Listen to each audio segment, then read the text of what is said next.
আসসালামু আলাইকুম আমার প্রিয় আপু ভাইয়া আঙ্কেল আন্টিরা কেমন আছেন সবাই। আশা করি যে যেখানে আছেন আল্লাহ পাকের রহমতে ভালো আছেন, সুস্থ আছেন। আলহামদুলিল্লাহ আমরাও ভালো আছি। আমার গ্রামীণ জীবনযাপনের নতুন আরও একটি ভিডিওতে আপনাদের সবাইকে অনেক অনেক স্বাগতম জানাই।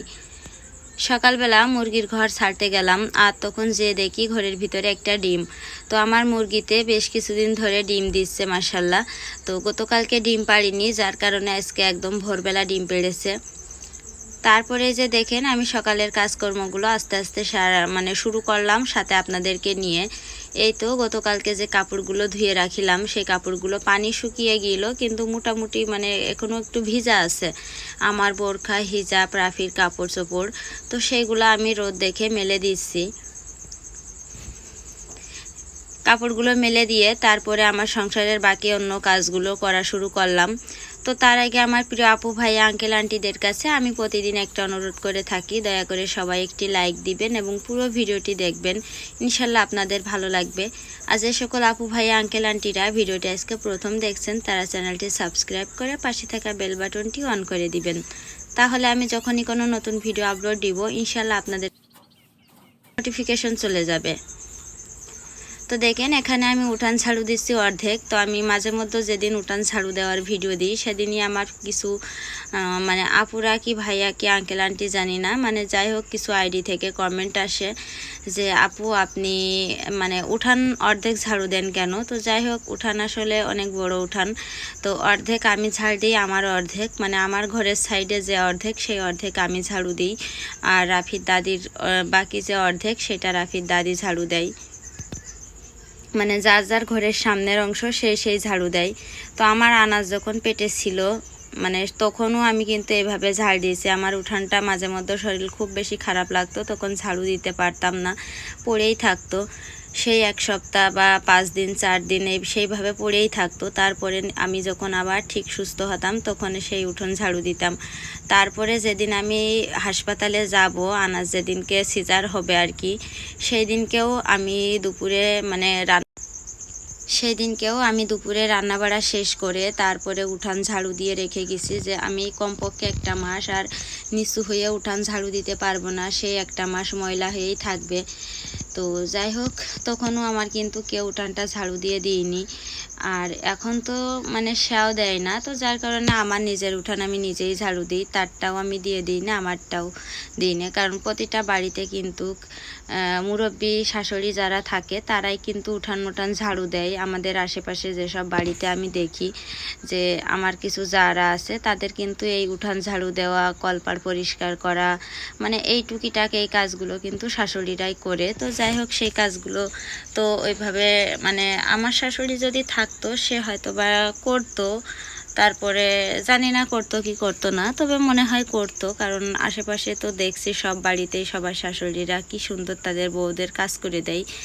তো সেটা দেখে আর কি মনে হয় যে হয়তো বা করে দিত, কারণ যত যাই হোক নিজের ছেলের বউয়ের কাজ হয়তো বা রাগ হলে একটা দুটা কথা বলতো, কিন্তু ঠিকই করে দিত। আর এই যে আছে সে তো মনের ভুলে কিছু করে দেবেও না, নিজের স্বার্থে করে দেয়। যখন তার কিছু দেখে যে হ্যাঁ এই সময় আমার এই কাজটা করে তার দেওয়া উচিত তখন দিতে আসে, আর যখন দেখে না তারা আমার কোনো দরকার নেই তখন আর সে দেয় না। যখন আমার দরকার হয় তখন সে আমার একটা কাজ করে সাহায্য করে দেয়। তো যাই হোক ঠেকা খেয়ে মানুষ অনেক কিছু শেখে।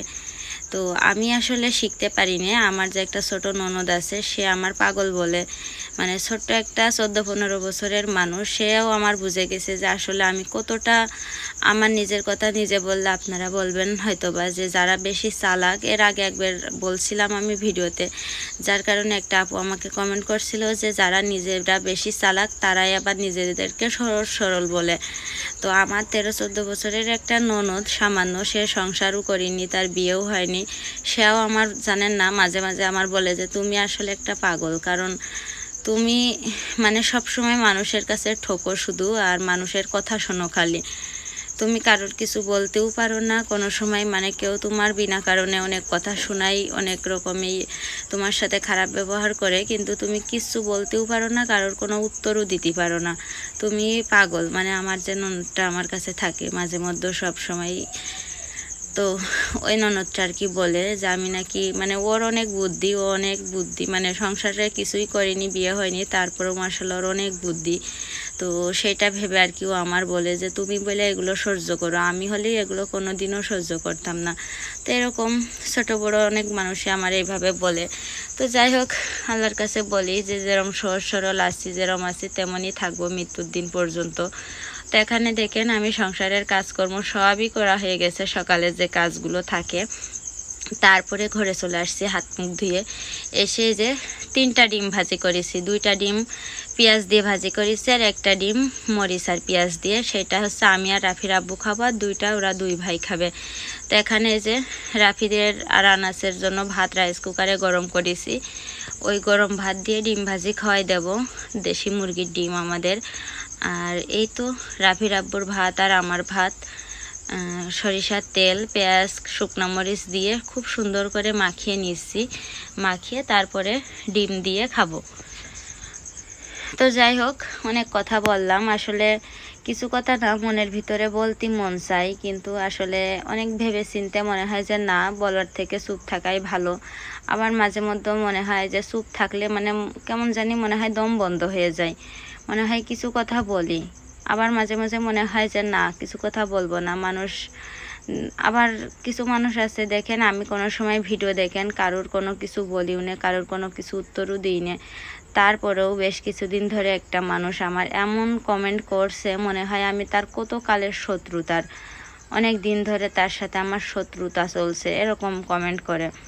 তো যাই হোক, কি বলবো, আজকে হয়তো বা যে কথাগুলো বলছি, আজকের এই কথাগুলো শুনেও সে আমাকে আরও কমেন্ট করবে ওইভাবে।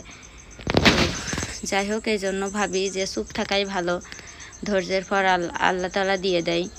তো যাই হোক, এখানে দেখেন সকালের খাওয়া দাওয়া শেষ করে আমরা আসছি বাউড়ে এসে যে রাফি আর আনাস নতুন পানি দেখছে, আমি আসছি ছাগল নিয়ে, আর ওদিকে রাফির আব্বু ওই সামনে একটা বড়শি নিয়ে এসে মাছ পাই কিনা দেখার জন্য।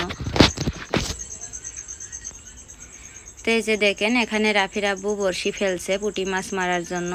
তো একটা মাছও পাচ্ছে না, খামাখা মানে ছাগলের যে ভুসি খাওয়ায়, সেই ভুসি দিয়ে ভাত দিয়ে চালের মানে আটা দিয়ে একটা মাছের খাবার বানাই দিয়েছি আমি, সেই খাবারটা বানাইছি, খামাখা নষ্ট করছি, মাছে খাচ্ছে না, খামাখা পানিতে গলে যাচ্ছে। তো এখানে দেখেন ছাগলটা বেঁধে রাখলাম, এখন আমি বাড়ি যাব, বাড়িতে গিয়ে দুপুরে রান্না করব। তো তারপরে যে দেখেন রাফির আব্বু বাউড়ে রয়েছে, ছাগল রেখে আসলাম, বাউড়ে ঘাস খাচ্ছে, আর এদিকে আমি বাড়ি এসে আনাসের ঘুম পাড়াইছি, ঘুম পাড়িয়ে রেখে তারপরে ওই যে ভাঙা রান্নাঘরে 1 পাতিল পানি গরম করলাম, সেই পানি দিয়ে এখন আমি কিছু কাপড় ভিজাবো। তো এখন আসলে ছোট আনাস যেহেতু ছোট রয়েছে, যার কারণে আমার একটু কষ্ট হয়ে যায় কাজ করতে, মানে সময়ের কাজ সময় করতে পারি না। কোনো কাজ যদি করতে যাই সেটা অনেক সময় লেগে যায়, একদিক থেকে কাজগুলো করি, আরেক দিক থেকে আনাস এলোমেলো করে, তারপরে এটা চাই ওটা চাই, কাছে এসে কান্দে, দুধ খাতি চাই, কোলে উঠতে চাই, মানে কত কিছু যে ঝামেলা করে। তো সেইগুলা ইনশাল্লাহ আরেকটা বছর হয়তো বা আমার আরও কষ্ট করতে হবে, কারণ 3 বছর বয়স হয়ে গেলে মাশাল্লাহ মোটামুটি বাচ্চারা তখন অনেকটা বুঝে আর শিখে যায়, তখন নিজেদের মতো নিজেরাই খেলা করে, মাদের আর অত কষ্ট হয় না। আর গ্রামের বাড়িতে তো মানে বাচ্চারা এলোমেলো ভাবে খেলা করে, একটু ঘোরাঘুরি করে, যার কারণে আরও কষ্ট কম হয়। তো যাই হোক, আর একটা বছর একটু কষ্ট করি, আর আপনারা সবাই দোয়া করবেন। আসলে যে কোনো কাজের নিজের কাজ নিজে করার একটা শান্তি আলাদা, নিজের কাজ নিজে করার মজাও লাগে, শান্তিও লাগে, কোনো কষ্ট হয় না, নিজের কাজ নিজ সংসারে করলে অনেক ভালো লাগে। তো ইচ্ছা আছে যতদিন বাঁচবো কোনোদিনও পরের উপর নির্ভরশীল হব না, নিজের কাজ নিজের খাবার দাবার কাপড় চোপড় নিজের ভরণ পোষণ নিজেরটা নিজেই করব, কারোর উপর ভরসা হয়ে খামাখা মানুষের কথা শুনবো না। তো দেখেন কাপড়গুলো ভিজিয়ে রেখে আসলাম, এসে তারপরে এই তো আমি রান্নাঘরে আসছি, এখন চাল কুমড়ো রান্না করব। গতকাল রাতে রাফির আব্বু যে রাতের বেলা কয়টা টেডা দিয়ে মাছ ধরে নিয়ে আসিল, সেই মাছ দিয়ে চাল কুমড়ো রান্না করব। দেখেন এখন ঠিক বাজে দুপুর 2টা, আর এরই মধ্যে আমার রান্না করা হয়ে গেছে, চাল কুমড়ো রান্না করলাম মাছ দিয়ে ঝোল, আর সাথে চাল কুমড়ো ভাজি করলাম। আর রাফির আব্বু আর রাফি তো গেছে মসজিদে নামাজ পড়তে, তো ওরা আসার আগেই ভাবছি যে আমি গোসল করে ঘর মুছে গোসল করে কাপড় ধুয়ে ঘরে চলে আসব। তারপরে যে দেখেন এখন হচ্ছে 2টা 45 বাজে, তো আমার 45 মিনিটের ভিতরে ঘর মুছা কাপড় ধোয়া গোসল করা হয়ে গেছে। আলহামদুলিল্লাহ ঘরে চলে আসছি। রাফির আব্বু রাফি দুইজনই নামাজ পড়ে ঘরে চলে এসেছে। তো এখন আমরা সবাই মিলে ভাত খাতি বসবো। তারপরে এই তো আমরা সবাই মিলে ভাত খাতি বসলাম অনেক দিন এইভাবে। আসলে যখনই ভাত খাতি যায় রাফির আব্বুর কোনো দিনও পায় না, ও বাড়িই থাকে কিন্তু তারপরেও মানে হয় বাথরুমে থাকে, না হলে গাড়ির কাছে থাকে, না হলে কলপাড়ে থাকে, কিংবা শুয়ে থাকে, ঘুমিয়ে থাকে। তো যার কারণে আমি রাফি আনাস আমরা তিনজনই ভাত খাই একসাথে, আর রাফির আব্বু মানে অন্য সময় একা খাই। তো আজকে যেহেতু শুক্রবার জুমার নামাজ পড়ে এলো মাত্র, তো বললাম যে এসে একসাথেই বসে খাই। তারপরে যে দেখেন খাওয়া দাওয়া শেষ করে এখন কিন্তু বাজে বিকাল 4টে।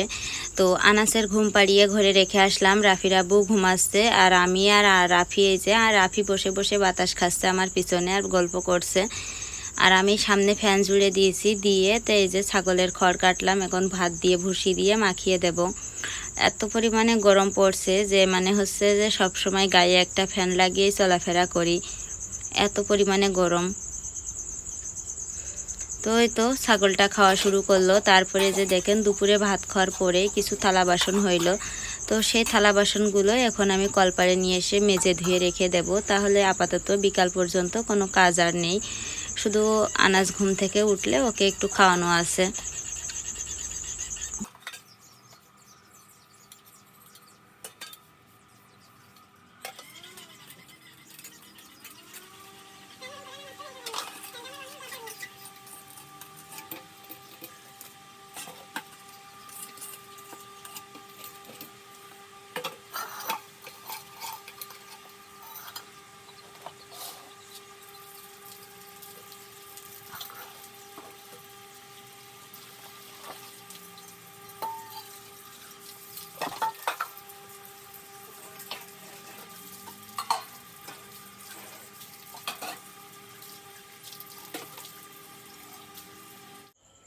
দেখুন এখানে হচ্ছে চারদিকে ঈশার আজান দিচ্ছে।